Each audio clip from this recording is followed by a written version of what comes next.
Alright, man, it's been a while, man. It's been a while, but I'm back at it right here. So now this video right here, guys, I want to deal with this Maleficent now, this Mistress of Evil. I think came out last week. Now I really want to deal with this guy, so I really want to break this down to you. So now, this Maleficent now, the Mistress of Evil is actually the part 2, or the sequel to the one that came out in 2014 now. The first Maleficent. But see, that one there, you're gonna kind of go back to that one to get the backstory, a little bit about the backstory. You know what I mean? You get the more on the backstory, obviously dealing with the daughters and things of that nature. You go back to the first one to get the backstory, right?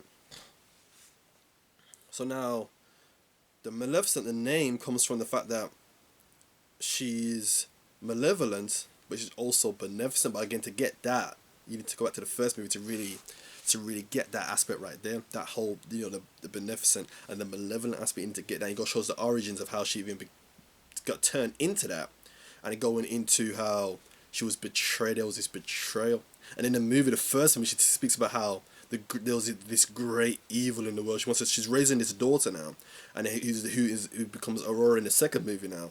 And basically, she tells her about this great evil and what I want to break this down. I want to show you the great evil in the world and what the great evil really is. Who really is the Mistress of Evil? I want to break this down to you. I want to break this down to you. So now, Maleficent now is a mythical creature, right? This fairy, right? And again, she has this daughter Aurora. We just spoke about the daughter Aurora, who in the second movie now is asked to be married by this prince. Again, who also makes an appearance in the first movie, but again, you gotta go back to that. So now there's these two kingdoms, and now here's where it gets interesting. Now there's these two kingdoms now at war. You got the human kingdom, right? And then you got the fairy kingdom, but again, it's a kingdom, they call it the Moors, the world of the Moors. So already, we're dealing with some stuff already. You see what I'm saying? Dealing with the Moors, dealing with the creatures, and that. Obviously, you guys know, Bob Emmett spoke about this, dealing with the Moors and stuff. So what that really showcased straight away, what we're dealing with straight away, is go back to the historical origins of Western occultism, historical origins of the Western esotericism, the Western esoteric sciences, being that it came from the Moors. And the whole setting of the movie has all the castles, and the kings and the castles and all that. And again, that's that right there. That's Europe right there. With the castles. Obviously, the castles are also in Africa, but then but obviously by him spoke about this, different scholars spoke about how it was the Moors that brought the architecture, and the castles are the Moorish architecture. You see what I'm saying? So again, it's the Moorish architecture that brought forth these sciences. Again, you're dealing with some stuff right there. All right, but when you're dealing with the fairy now, when you're dealing with the fairies, it goes back to there's a guy named Brian Froud, but Brian Froud, right? He's actually the same artist that drew the artist for the Dark Crystal. I'll give you a spoke about the Dark Crystal. He's actually the artist that did the Dark Crystal. That's all his stuff. Then with the fairy, he's got all this fairy stuff. But I really want to read to you guys. If I can get it up right quick. Let's see if I can get it up right quick. I really want to show you. I'll give you an extract from his book. So here we go. So the extract from his book, Good Fairies and Bad Fairies. This is an extract from Brian Froud's book. Again, he's got a whole study, and he's got loads of books, and he's got the tarot there. You got to check all that stuff out. So now, it says in English, the spelling of the word fairy has been mutable as the fairies themselves. In early Britain, the Anglo-Saxons would have called such a creature by the name of elf, right? Yet by Chaucer's time, the term fairy appears to be in common usage. And again, also what's interesting, we're going to point out is that you got the fairy, the F-A-R-Y, the F-A-I-R-Y, but then you got the fairy, the F-A-E-R-Y. But if you type, so you search this stuff up, the fairy kingdom, you type in F-A-I-R-Y, you'll get all that stuff, the Tinkerbell, you'll get all of that stuff, the Tooth Fairy, you'll get all of that stuff. But if you type the F-A-E-R-Y, then you'll get the real stuff. So again, those are the different terms. So he speaks about how by the 17th century now, it says quite an eclectic array of F words start to appear now. So fairy folk, fairy folks, fairy folks, fairies. And again, these are the different spellings, the F-A-E, the F-A-I, right? And again, obviously, fairy says, while no single name is more true than the other, for simplicity, I use fairy or fairyland to mean the land itself, and fairy to refer to one of its inhabitants. The realm of the fairy is synonymous with the Celtic otherworld, the underworld, the blessed isles, the Avalon, the astral realms, and the inner world. So again, guys, we're dealing with some stuff already. We're dealing with some stuff, right? It says that all of the aspects of fairy are All are aspects of fairyland in shifting, promistic guise. The word fairy originally derived from the Latin ferum, meaning destiny or enchantment. And again, we watch the movie and it speaks about this enchantment, it speaks about these enchantments, right? The word in turn relates to the fates, those three omnipotent goddesses who spin, weave, and cut the threads of man or woman's lifetime, governing past, present, and future. In Norse mythology, the fates were called the norms, or the word also meaning fate and destiny, hence Shakespeare were sisters. Fatum developed into fairy in French and into then English fay or fay. An early meaning of fairy was fairy, the specific state of enchantment creature. Right, so that's basically what we're dealing with right there. Right, so so again, you gotta go back to this Brian Frew. You gotta go back to this Brian Frew, the tarot. You gotta go back to that stuff, that whole artwork. That's Brian Frew dealing with this fairy, dealing with the fairy kingdom. You see. So now we're dealing with this now, the Maleficent now. In part two, now she goes to dinner, right, of the family of the prince who wants to marry the daughter Aurora, her daughter, right. But there's this conflict now. The Maleficent flies away now. There's a bit of a fight and that she flies away and that, and then they try to shoot her with this iron bullet. Then because in the movie now she's allergic to iron, and we're gonna break this down to you. So she falls into the sea now, and then now this is where it starts to pick up now. Now the fellow fairy saves her now, a fellow creature that looks just like her, but again previously in the first movie all you saw was her, but now in the second movie now it's revealing others that are like her. So now it goes to the sea now, gets her now, right, and then he takes her back to the cave. Now she's unconscious, takes her back to the cave, she wakes up now, and she's all these other people that are just like her, and now going to the origins now of the fairy, go back to the origins really of the monster, and again this trend of the monster, we spoke about this, guys. There's a trend now, the monster, right? So it's showing the origins now, these horned demons, these monsters now, right? And basically now, it speaks about how basically she has kind of abilities, but she has abilities that they don't really have, or don't have as far as individually like she has, or to the power that she has.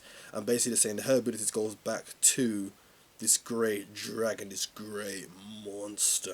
Again, we're dealing with some stuff. So again, the great dragon goes back to the Tiamat. It goes back to this other stuff, guys. The great dragon. And when we deal with the Tiamat now, he speaks about the story. When we deal with Tiamat, you deal with the story going back to the Sumerian aspect, going back to that side where it's a slain Tiamat now that creates the entire world. It's this great mother, the body of the great mother that even creates the world. And then you have these, and then the humans are made. Then you have the humans are made from the blood of these dead gods. You see, so again, that's really dealing with some stuff. So it really goes back to some stuff, but they also, so now they're going to war with the humans now. But again, back to the first movie, they were going to war with humans back then, but they're going to war with the humans. But the humans got weapons of iron, right? But now here's where the iron comes in now. So now the iron kills them, right?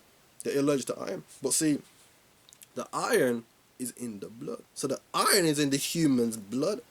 And it's the iron that's in the red blood cells and the iron in the hemoglobin to how you can breathe in and take in the oxygen, and the oxygen goes to the rest of the parts of the body. You see what I'm saying? So the iron is needed for the red blood cells and the hemoglobin to carry the oxygen to the rest of the body. So this iron, guys, is synonymous with humanity, right? That's what the iron is synonymous with, because without the iron and the hemoglobin and the blood cell, the red blood cells, you can't live, you can't breathe, you're not alive. That's life. You see what I'm saying? Physical life, physicality. So the iron is synonymous with humanity, synonymous with physicality, guys. This is what it's synonymous with.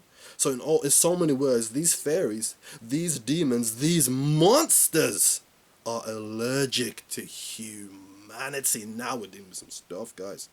Now we're dealing with some stuff, right? So so the movie now again showed these maleficent beings, but it also showed these other creatures now. And what it showed now, there was a kind of like a cultural element to them. There was this cultural element that had a bit of culture to them, you know what I mean? They had this culture to them. When they was going to war, they had the patterns on the faces, the painting on the face and stuff. Again, this goes back to, again, the indigenous people on the planet. So this goes back to the indigenous people all over the world. So really and truly, guys, that's who we really are. And again, I spoke about this, I've done many videos on this over the years now, who we really are and who the indigenous people are. That's who we really are, guys. These indigenous people, again, it's these creatures, it's these, but again, going back to the Maleficent now, going back to the great dragon, now going back to all this stuff. That's your whole story right there. The whole Maleficent, that's your whole story, that's your whole origin. Dealing with the Maleficent, you see. But again, now going for the movie now, And again, also in the first movie, I should have mentioned at the start, in the first movie, it spoke about Maleficent wants to tell Aurora now, who is basically, she tells Aurora there's this great evil in the world. I want to, you know, she's raising her, telling her there's this great evil in the world, this great evil in the world, right? But it's not until the second movie now where you find out what is this great evil, so who is the mistress of evil. And then when you go through the movie now, basically, it's the queen. The queen's causing all of this. The queen, she's capturing the fairies, she's doing all this madness. She wants to eradicate the fairies. It's the race of the queen.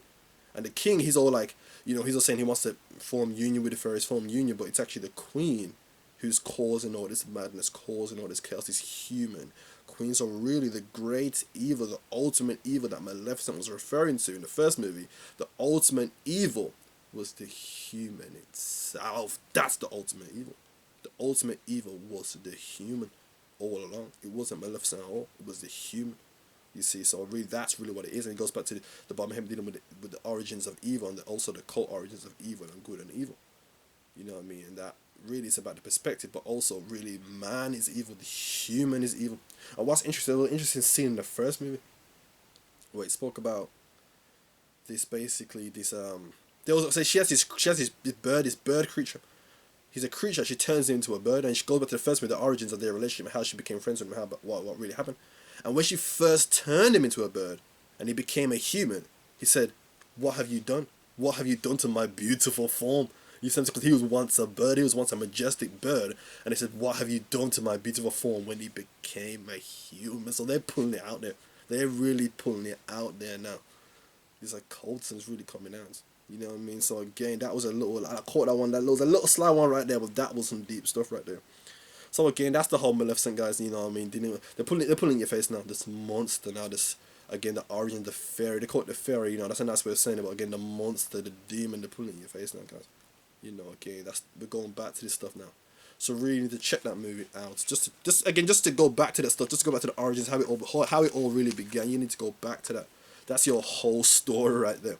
So again, you know, that's a quick one right there, guys. You know, man, dealing with this Maleficent now, Mistress of Evil. So again, guys, that's the end of the video right here, man. So again, I hope you enjoyed the video. I hope you took some good information from this. All right, people. Thanks for watching.